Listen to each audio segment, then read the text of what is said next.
passada recebi um convite para dar um testemunho sobre uma pessoa muito especial, a irmã Petra Bade. Eu sei que eu sou apenas uma entre centenas de pessoas que viveram ou que a conheceram e que ela marcou a vida com o seu testemunho tão especial. Eu tive a graça de entrar na congregação no tempo em que ela foi madre geral.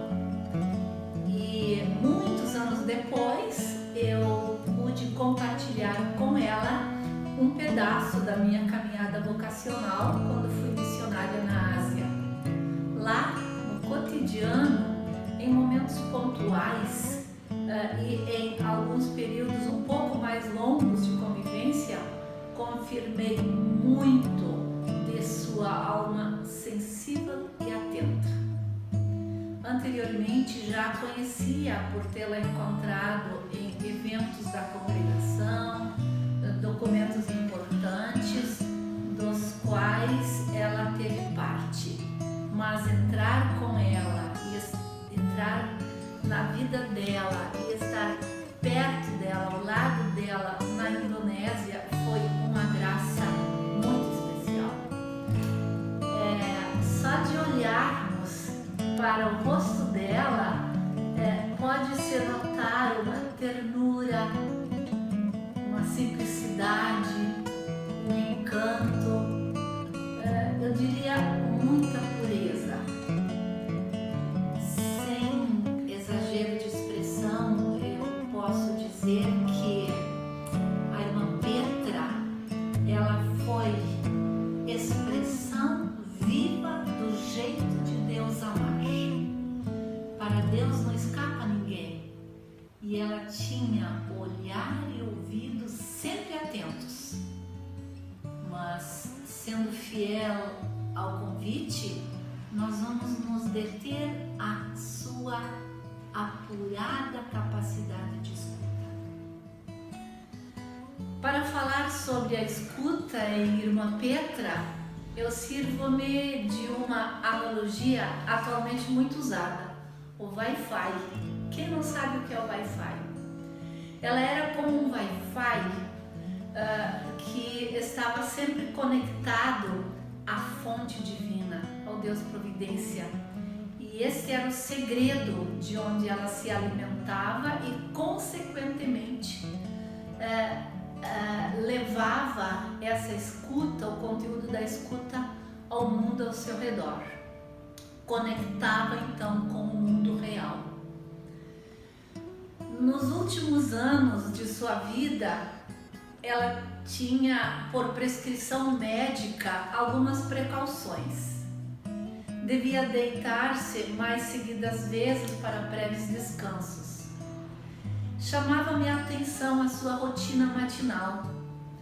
Ela é sugestiva e própria de uma alma mística, creio eu. Ela acordava muito cedo, se arrumava lentamente, tinha um pouco de vaidade positiva, tomava um golinho de café, ia à missa muito perto da sua casa, na volta recolhia o jornal, tomava café com as irmãs da sua comunidade, a seguir tomava um bom tempo para ler os jornais locais e também os de sua terra natal.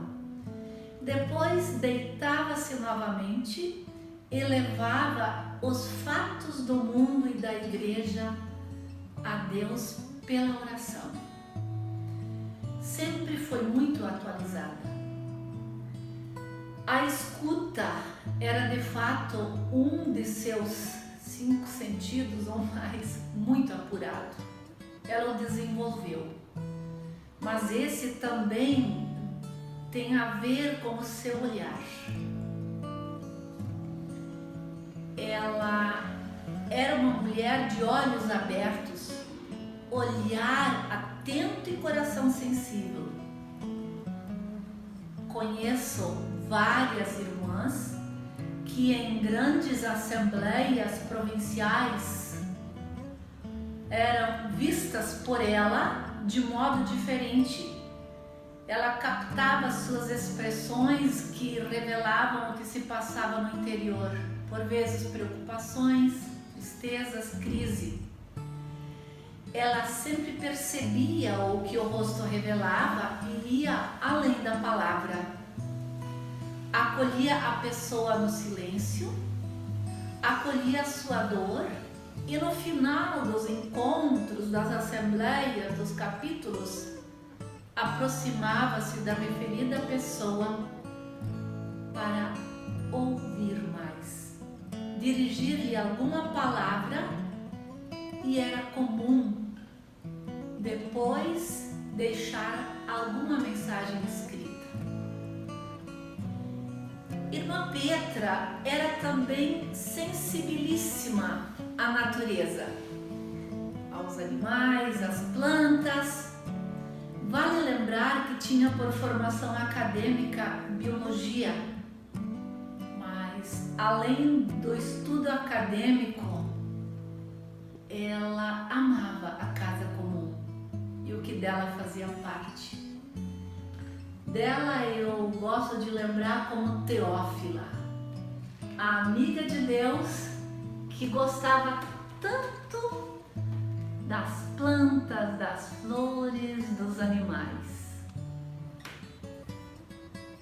Lembro que uma vez estávamos em viagem e ela víamos uma grande plantação de café e ela fez o motorista parar e se aproximou. Fui com ela. Nas mesmas plantas se encontrava frutos maduros, frutos verdes e flores, próprio de um país tropical. Diante daquela planta, ela literalmente exultou. E suas palavras eram um profundo louvor ao Criador. Nunca mais esquecerei. Ela sabia muitas vezes olhar, contemplar e exultar diante das coisas belas. E na mesma intensidade diante da dor e do sofrimento. Nunca a vi passar indiferente diante de uma criança. Havia algo contagiante entre ela e as crianças. Tinha uma ternura e doçura no olhar e nos gestos que atraía.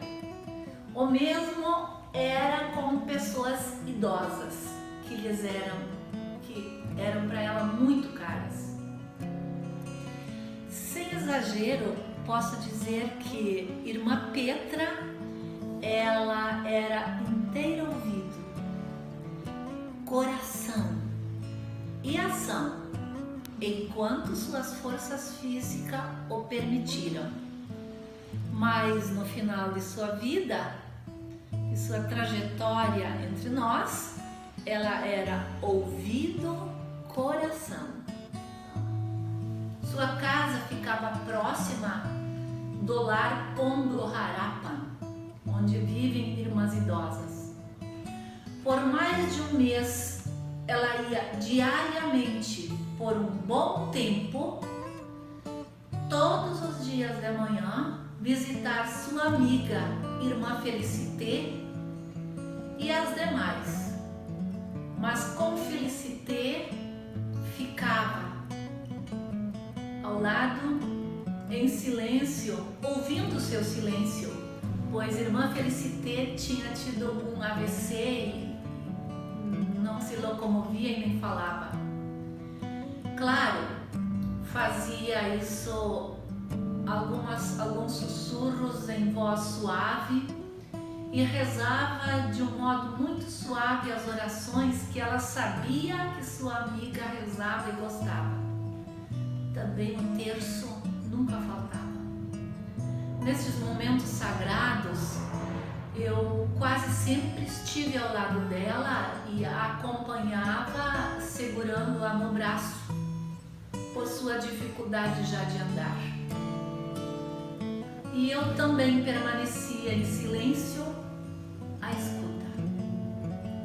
Ao retornar desta pastoral da escuta,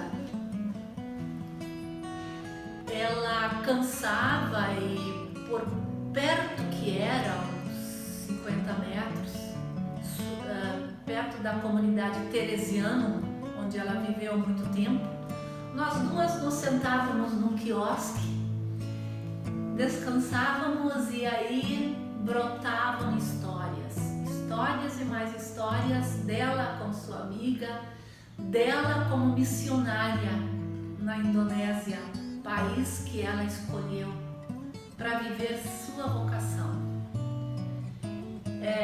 Bem se diz o que uma peça de teatro que uma vez assisti: a vida só vale a pena para quem tem histórias para contar.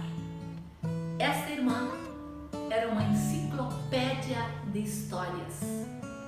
Muitas dessas histórias ela fazia parte, outras ela contava e lhe eram especiais porque as ouvia.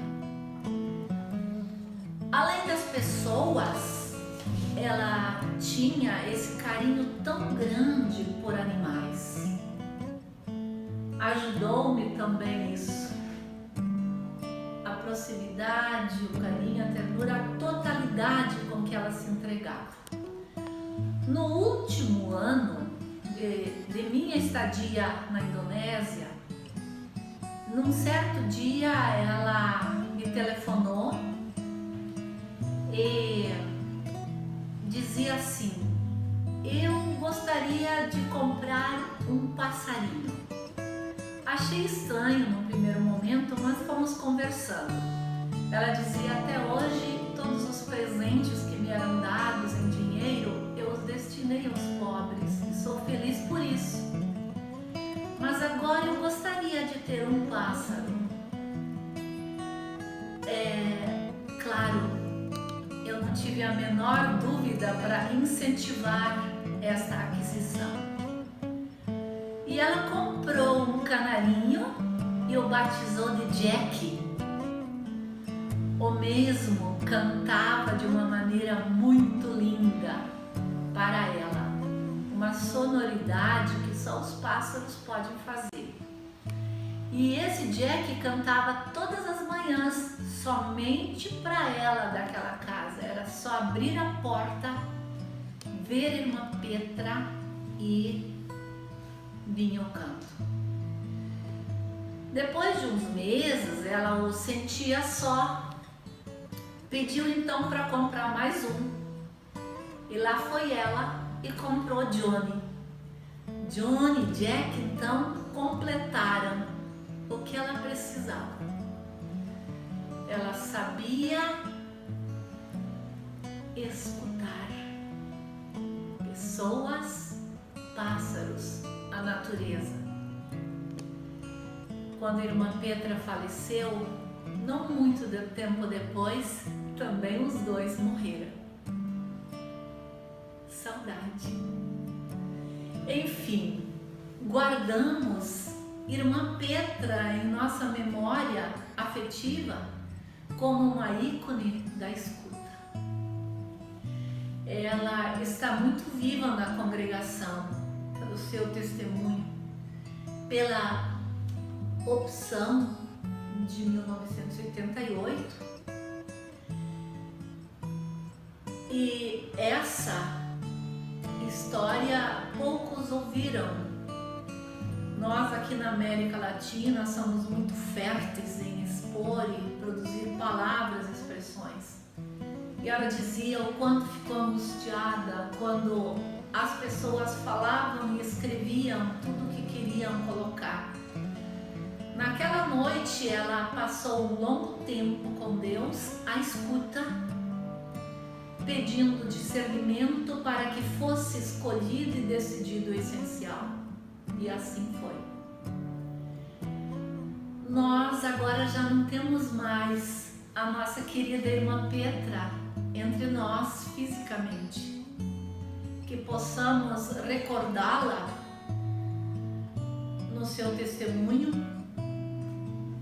e crescer sempre mais na escuta de Deus, de nós mesmas e da vida ao nosso redor.